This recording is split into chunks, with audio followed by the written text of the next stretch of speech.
Welcome to Female Fluence. We are a place of women empowering women. This is a safe environment where females are not judged nor afraid to flourish. My goal is to help you live an energized life of balance, whether as a mom, a wife, or in your profession. It is time to have self-worth and self-compassion. Live in the present moment and surround yourself with only healthy connections. So join me, Promash Shua, a woman empowerment life coach, an educator, and a mother of three, to help take you on a journey of true identity and inspiration. Raising children, especially daughters, can be challenging. As parents, we are responsible for nurturing little humans into happy, independent individuals ready to face the world. However, parenting doesn't come with a manual. I wish it did.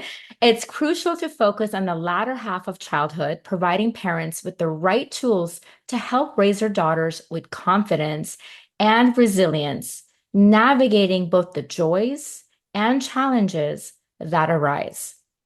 We must shift our perspective and accept that we won't always fully understand our children.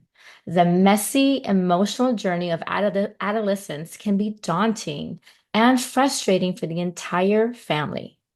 Our children need guidance, love, support, along with a strong sense of worth, self-esteem, and self-confidence before they embark on their next adventure, whether they're leaving to college or just going to live independently.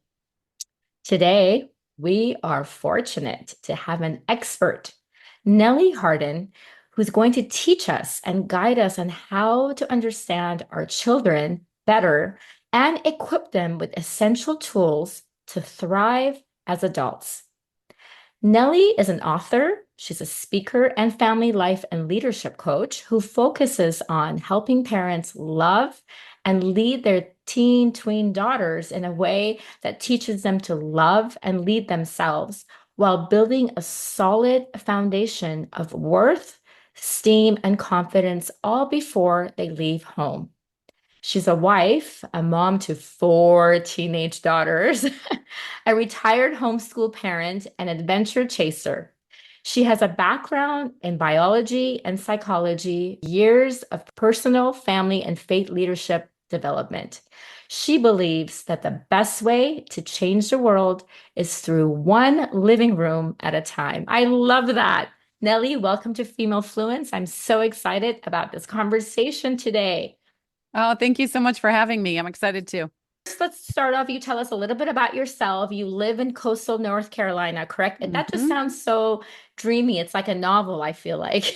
It's very quaint where I live, and lo and behold, the town I live in actually, I mean, you say quaint probably from, movies or shows that you've seen, and we constantly have trailers and things from people that are shooting here. I think we have 2 shows that are being shot in my town right now. So, yes, we are that, quaint old fishing village, turned into a quaint coastal town. We're about an hour north of Myrtle Beach, so right on the water. I think this town that I live in has been a couple summers ago, it was turned into a town in Alaska, right? And I was like, who's trying to fool themselves that this is Alaska right now? But okay. So it's pretty fun. That's great. I love that. Now, can you share? I'm going to get deep. As if you've listened to my episodes before, I get deep really quickly. We just dive right in.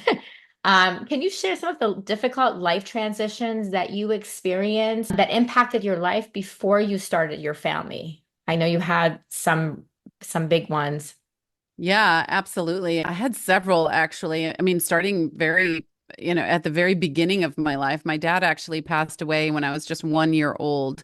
And that, of course, is a huge transition, even though I wasn't cognizant necessarily of it at the time. There was a lot that we went through. He was in an accident when I was 9 months old and in a coma for almost Oh eight my months God. before my mom had to make the decision to take him off of the respirator. So, during that time and everything I've heard and we've carried, my mom and I have carried since then, that was the origin of our family, and how we started. And then it really was just the 2 of us for a long time. And it was hard, but beautiful and resilient. And, I just remember going down the road and anytime my mom was like, check my change purse. Do I have, 95 cents or whatever it was? And that was how much a Happy Meal was. And I was like, it's a good day, I get a Happy Meal, Oh, type of thing.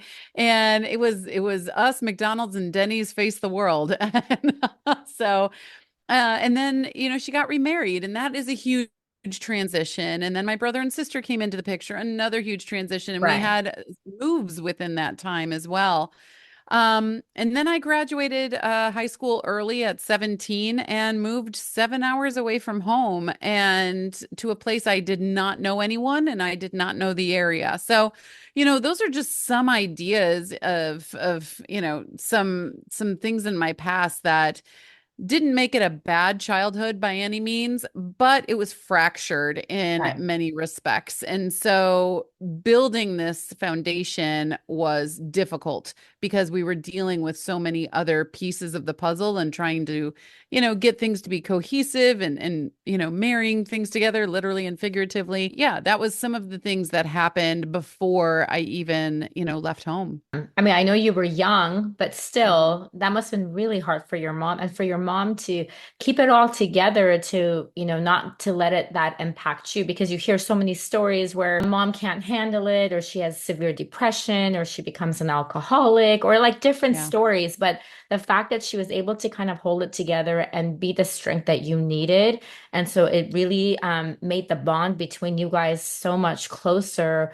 That's very inspirational, but I'm sure it impacted you to just appreciate life and have a different perspective. You have four girls. I don't even know how you were surviving. That's all I have to tell you because I have two of them. And I really wish I have a 19-year-old and a 17-year-old. And I really wish I had found you years ago because I was researching you. I was reading. I went on your website. I was like, oh my gosh, where was she 10 years ago when I was pulling out my hair? But it's not too late. I can Nope, still, it's definitely never not. too late, right? So now in the middle of all of this, you decided to homeschool. Like you would Yeah. think that parents would be like, okay, I need to get these kids out of the house so I can, take a breath, but you decided to embrace it. So how did that work out? How did you survive? How did your relationship with your kids work? And how was the transition when they moved on to traditional schooling? How did that work for them? Yeah. So I, first of all, homeschooling was so far out of my realm of possibility and understanding. Did not know anything that it was even a thing growing up. That was, my husband and I are both public school kids through and through, all the way throughout school. But we had some interesting challenges with our daughters growing up educationally and, on the positive end of the spectrum, but it made some challenges too. And so, I naturally worked with my kids. And so they picked up on things earlier. And that's part of their innate nature and just part of the time that we were spending one on one as well. And so then all of a sudden, my 3-year-old is reading novels, right? And so then I'm like, okay, Wow. so cool. And then I go to put her in preschool and they're like, she can't go here. And I was like, what do you mean she can't go here? This is my kid. She's happy, all this. They're like, well, she, Just too uh, advanced? yeah, she was too advanced. She couldn't do the things that we were doing here because she would be bored. Hmm. And then all of a sudden I was like, oh man, what do I do? Right. And so we went through many different layers of educational possibilities in order to try and find a good fit for them. And one of them, when my oldest was in going into fifth grade, I guess, I just wanted to explore the possibility of it. So we went to a convention and I just wanted to see what it was like. And so I asked her as we're going, it was a 3-day convention, and I asked her and she was like, I don't know, this seems like it could be pretty cool. You get out of school early, so that was a, huge perk. But I asked her to just go through her schedule. And this was really a part of the big decision was tell me how much time you're actually spending in curriculum every day, right? And at that point and where we were in the district she was gone from like 7:30 to 4:30 every day, but Right. she was only having 2.5 hours of curriculum throughout that time. And I was like, What? That What? is Yeah. crazy. And so I was like, we could whip out 2.5 hours of curriculum and have all this free time, and freedom of schedule, which I miss so much. We could have that too. And so we started just exploring, and we happened to timing just worked out that we moved halfway across the country just that next summer. And I was like, well, if we're going to change all this, we might as well change this too and see if it works. And so that's what we did. So I had a fifth grader, two second graders, and a kindergartner. And we just made it work. And it was a growth process for all of us. I can definitely tell you that I lost it several times, and they know it, I know it, and then I'd be like, "Oh, I'm so sorry. I shouldn't have, done that." Right. And there was this grace and mercy and growth that we were all experiencing together. And we learned math and science somewhere along the way as well. And so it was a great experience. I look back on it with just great memories. The Okay. last day that we homeschooled, oh goodness. I mean, we sat there and I was on the stool, and you can homeschool 1,000 different ways, but the way I did it was actually teaching up at a board, taking notes and all of that. The very last day I was reading out of the end of the history book that we were going through, and the last line was, go out there, there's still so much yet to discover. And I read it and lost it, and then they lost it. Oh, We had like this cry huddle, and it was messy and beautiful. So yeah, we did it, we survived, we grew. None of us were naturally inclined to it, but we found our way, and it was a great choice for us. that's so nice. I mean, I have to say, in a way, I'm kind of envious because I mean, I'm a teacher myself, and I really debated at the beginning, when I had the kids, and I made the garage into kind of like a classroom. I would teach them the sight words, we would play, but the ages, and I just felt like no, like if I put one in school, then I can have quality time with the other one. And it was a little overwhelming because my husband was always working, so I needed a little bit of a break. But now that they're all grown up, I'm like, that's kind of because if you can hold on, I really even held on to like putting them in preschool, like just 2 hours here or there, because I really wanted to hold on to those quality times with them because you are never ever going to get those back, right? Yeah. I for each of my kids, I when I put them in school, it was hilarious because I like drop off my daughter in kindergarten and I'd come home and I'd be crying, and I would call my friend and she'd be like, "What's wrong? Like, let's go have coffee." Now you have some free time. I'm like, no, no, no, you don't understand. It's not about kindergarten. It's the fact that I know, like, the once you drop them off in kindergarten, that's the first day of school, but it's school forever. Like, you will Yeah. never, ever, unless it's like summertime, have that free time and those hands-on experiences that you would do together because it just becomes chaotic, and it's the after school classes and the sports. So you never ever get that precious time again. So It is a that's, change of season for sure. yeah, for sure. Fast forward a little bit. I know in 2010, Hmm. you had two devastating events that again happened in your life, just weeks apart, that just triggered PTSD, but also became the catalyst of you changing your life, leading you from the transition of working with animals to actually Hmm. helping people and starting your own business. Can you share with us more about that particular journey? Absolutely. And yeah, so what happened in 2010, the first event too, was the culmination of the previous 2 years. Before we got married, my husband and I, we knew he had a heart condition in the family, and we had him tested for it, and it came back negative. And we were all like, woohoo, yay, we can, have all the kids and do all the things. Well, here we are, 3 kids in, and I didn't know it yet, but I was pregnant with number 4. And this was at the very end of 2008. He comes downstairs after we put all the kids to bed. We're in a new neighborhood, just moved to it. And he goes, I think I have to go to the hospital. And I was like, excuse me, what? And he said, yeah, my heart's not working. And I was like, you are being weirdly Oh calm. my I don't know what's gosh. going on. And yeah, he just says, my heart's not working. And next thing I know, I'm trying to call the hospital, but he's already gone. He drove himself to He the drove hospital with himself. a Oh he my did God. with a non-worry because I had 3 kids Yes, upstairs, and by the I'm time like, you figured out the kids, right? yeah, and so he was admitted into ICU right away, and all of these things, all that to be said that what they said he didn't have, he actually did. Oh, And so we underwent, 2 years of massive family changes, right? How we lived, how we coped. We had another baby in that time. My husband couldn't even read like Goodnight Moon without falling asleep. His energy was so low, and the injections and the procedures and all of that. So, I mean, going through that with 4 kids, 4 and under, and then also, having a pregnancy and then 4 kids, 4 and under, all of this going on. And then in 2010 on Earth Day, I just always remember it was Earth Day, April.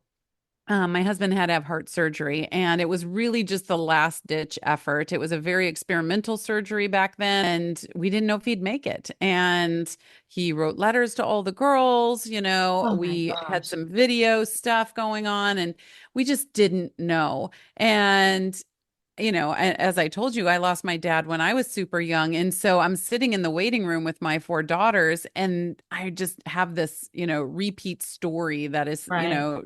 starting or trying to transpire. And I was just like, no, and um, then I just looked at my girls and I was like, "Ugh, I have no control over this situation that is happening right now."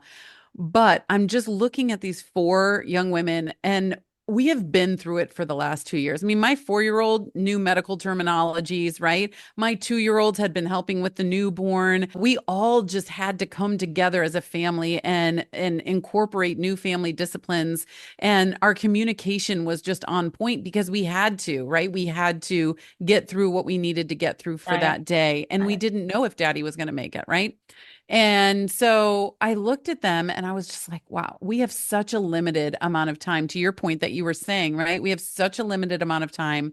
This first 6,570 days, that's how many days are in 18 years, they will never come again. And my background is in biology and psychology. I love what's happening at a mechanistic level, but also then how that comes to fruition. And I was like, their brain is never going to be able to be as flexible, as malleable as it is during this time. And this is the time that we form the foundation for the rest of their life. So true. And so that happened in the waiting room. And then, post my husband is still here, by the way, today. We're all good. Yes. But, post surgery and all of that stuff, we're taking care of that. Well, just 5 weeks after his surgery, one of my 2-year-old twins drowned in my in-laws' pool.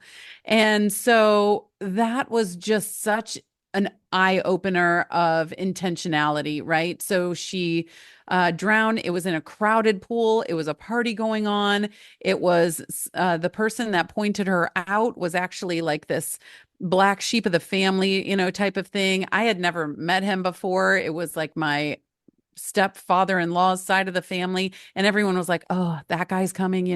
And then he's the one that turns out to point out my daughter, and if we would have been 1 second later, she would not have been here today. She was completely gone, no breathing, no pulse, and I had to give her CPR. And after a couple of rounds, she came back, and we had to take her to the hospital, obviously, and watch her for neuroscience for a year, and she is okay today too. And so it was just with those two events happening so intensely and so close together, it was such a jolt wake up call for our family to be very intentional with the time that we have and with the growth that we are having. And so it really was the turn of everything. And it was after that that I started not just teaching, my own family, but I was just called to what you have done for the last 2 years and helping your family, you need to now go out and help other families as well. And I've been doing that in one area or another ever since. Wow, Nellie. I mean, your two stories, I can't even wrap my head around what you just told me. Your stories, I mean, they're so scary, right? Yeah. The fact that you survived and you're able to like share it and thank God your husband is okay and your daughter is okay. I mean, I had an incident where my oldest almost drowned and I had to go save her, but she didn't get to that point. I mean, she was like, coughing up water, but Mm, she was still awake. It didn't get to that point of, giving her CPR, but I had nightmares, like yeah. the what ifs.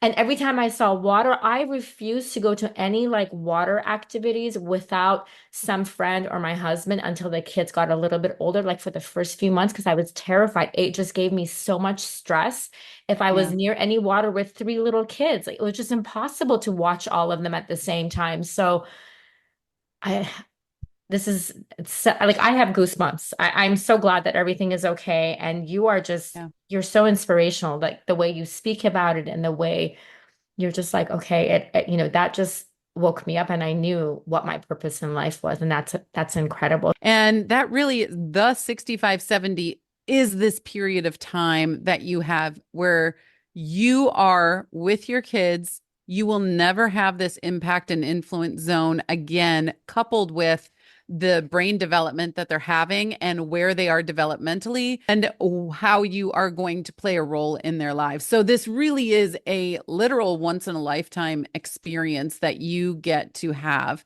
And let me also, say that, I left home at 17, so mine was a little shorter, right? Other people stay a little longer.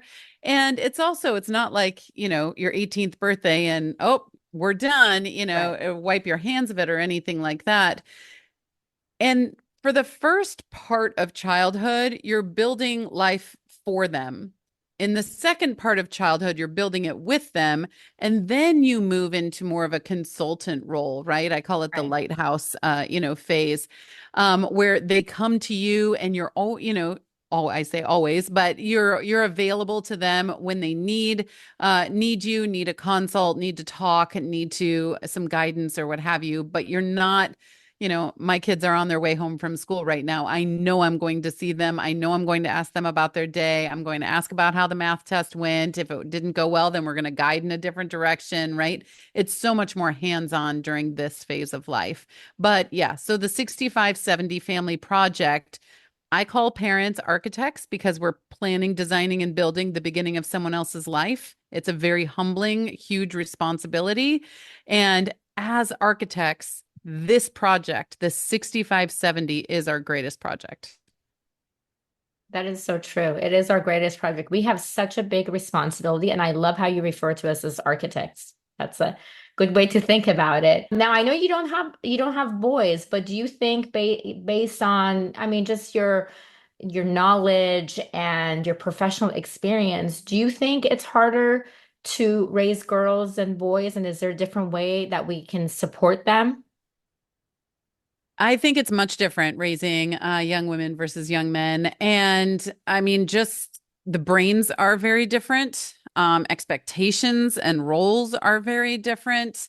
And you ask anyone, I think we were joking before we started recording, when I found out that I was having a fourth daughter, and not only a fourth daughter, but a fourth daughter in as many years, 4 years, people's faces go white. They're like, oh my goodness, are you serious? Oh, I'm so sorry. Oh my goodness, that is crazy, right? And the rambunctiousness of maybe having boys and young men in your life is counter to the rambunctiousness of, which I will say my girls totally wrestle and do crazy things too, but it is exponentially more difficult in the emotional and mental realm, with young women versus young men. And again, that has to do with brain development, using more of the hemispheres. We think about more than one thing at a time. Everything feeds into one another versus the more, waffle brain of open a box, close box, open a box, close box, that young men tend to have. And there can be some communication barriers because of that, as well. So I'm not discounting anyone that's, Right. raising young men by any means. It has its own set of challenges. I just happen to be more in a specialty of raising young women. But also, I think this is a great place to bring up too. We are not only raising young men or young women in any time, we are raising them now. And not only are we facing, the difficulties of the world, but we're also still very much reeling from the results of the COVID pandemic that happened. Right. And a perfect example of the differences between young men and young women is there's been a few studies, but a new one just came out last week off of the West Coast and talking about how the cerebral cortex, which is that outer layer of the brain, it thins with age. That's what happens to you and me and everybody else. But but uh, during the COVID pandemic, during the shutdown and all of the chaos and, sitting that was happening during that time, our children who were aged really 9 to 19 during that time had exponential aging. And they tested young men versus young women.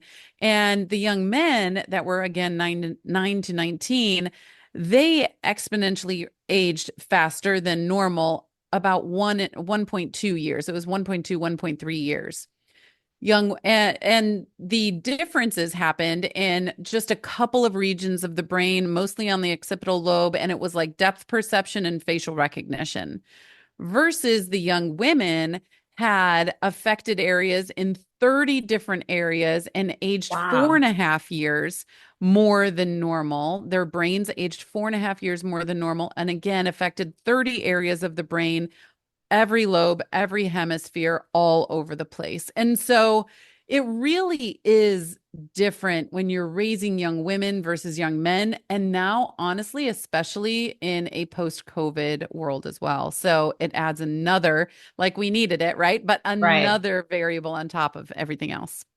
That's such an interesting research.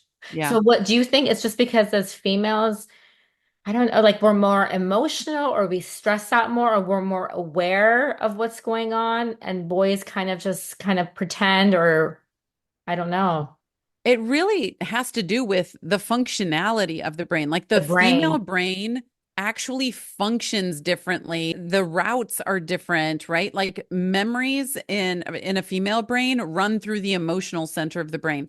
They do not in a male brain, right? And so anytime, I mean, think about it. You have a son and a daughter, two daughters and a son, but when they come home from school, if the daughter had something that happened in first period, all of a sudden, like she walks in and she's fine. And then she was like, but then in first period, this happened and this happened. And then Yes. all the tears and all of the anger and all of the angst start coming out. And you're like, well, you were fine 5 minutes ago, right?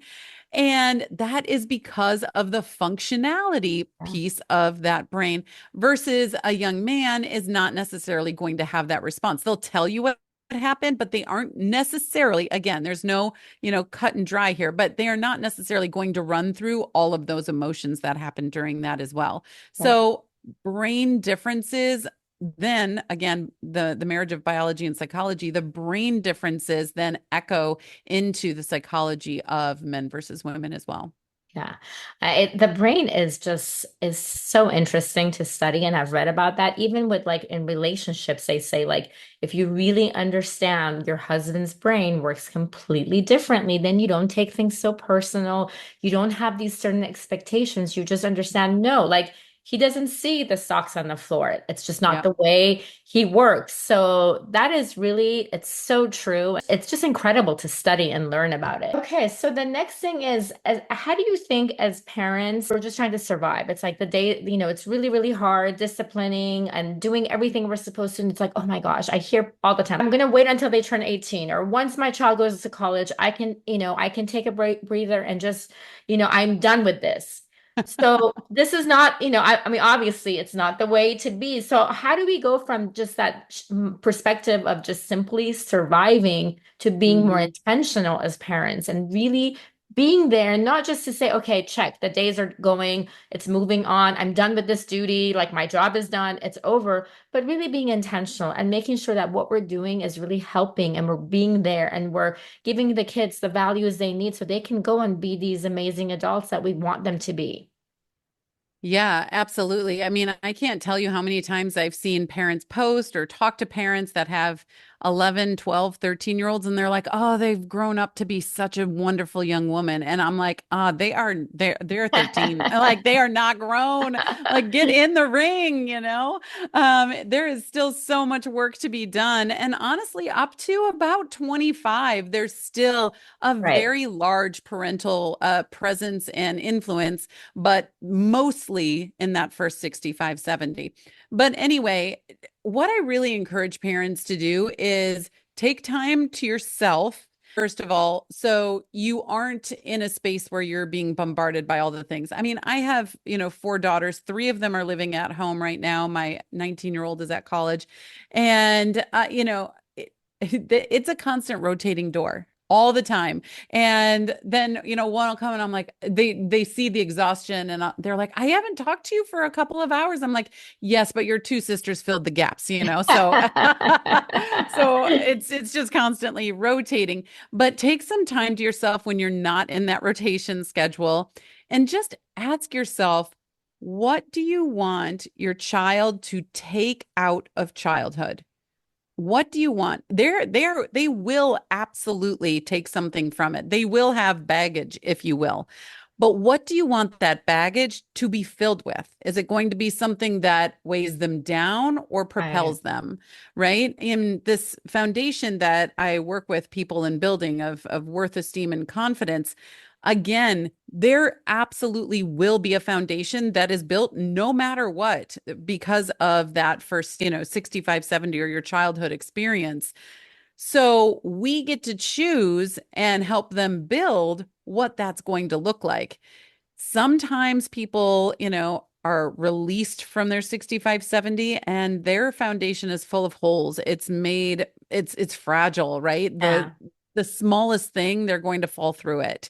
And with intention, though, we can help them build something that is strong that they can stand on, launch from, lean on, fall on, and get back up, right? It's going to hold and support the rest of their life. And if you look at, I'm a visual person, right? So we have this foundation and then they build their life in a house on top of that. And I live in a neighborhood where we have all sorts of building happening all the time, right? So you need to make sure that that foundation is solid or else that Right. house is going to have a lot of Right. issues, right? And so that's what we are building the foundation here for them and with them throughout childhood. So ask yourself, what do I want them to take out of this? What do I want this foundation to hold for them in order to support them throughout the rest of their lives? And then another thing I really encourage you to do is have one-on-one time with each of your kids. So in my house, we have four kids, and Mondays and Thursdays, we have one-on-one time with our kids. We've done it for years. The kids look forward to it.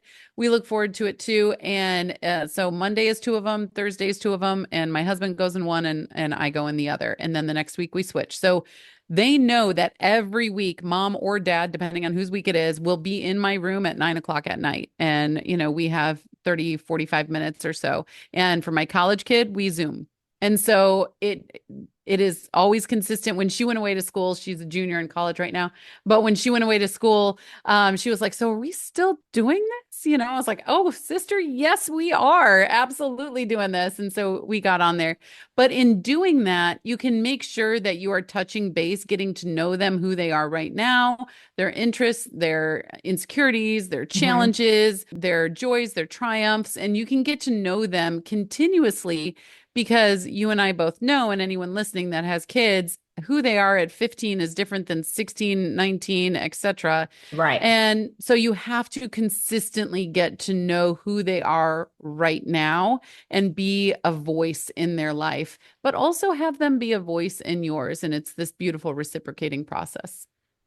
I love that. We've done one-on-one as well, and I really believe in that. And it doesn't have to be, because I think sometimes people get overwhelmed and they think, oh, it has to be a whole event. I actually have Wednesdays where I'm like, okay, I need to go and check in with my daughter and just sit there because my other one's in college. But just talk, really talk, because it's so different when it's just directly Yeah. one-on-one and they have your complete attention. They want to be seen, they want to be heard. And then if you can, add on, sometimes we squeeze in like a dinner or a coffee or just let's go work out and grab coffee afterwards now that they're older. But just that tiny bit of effort to do that time with them is absolutely priceless, and I highly recommend it. It's a game Yeah. changer. It really is. And it takes you off that pedestal, if you will, and breaks that down. I look at a family as a team, and parents are the team leaders, but we all are a team. And it's really easy. And I talk to so many kids and parents today that, the parents seem to be up on these pedestals and the kids are down here. And there's a huge divide there. And they don't feel like they can talk. They don't feel Right. like they can open up or relate even to their parents. And then their parents don't get to influence them in the way that they were, designed to do. And so having that and breaking down that barrier is really important. I think, well, that goes back to the whole hierarchy, like the way our generation was raised. I mean, of course, you have to be respectful to your parents, and there's certain rules that the kids have to follow, but it doesn't need to be so much of that. I think that's where we lose the balance, where there's some parents that think, oh, I'm my kid's best friend. So there's no rules, and the kids make all the rules, and there's no consistency in the home. But then there's the other kind that's like very strict and you need to be obedient. I'm the parent, I'm the ruler of the house. Finding that balance in between where like I love how you say it's like we are a team, we're a community, this is our family, we all work together and we teach each other. And so once they realize the children that you are on their side, it's not this like, oh, I'm going to go against everything you say and you're like the horrible teenager. Once they realize that, then it changes the entire environment. Oh, so much so. I was sitting not too long ago in a restaurant and there was a booth behind us and it was a group of women getting together and someone said, "Oh, how are you?" She was like, "Oh, I'm fine, but my kids are driving me nuts. They're teenagers. They're terrible. I hate this stage and blah, blah, blah." And I was like, "Oh, that's so sad." Like, yeah, it is not rainbows and butterflies and it is hard, almost daily, if not daily. But there's so much beauty in Right. that turmoil too. And if you're not helping them through that turmoil, then who is, right?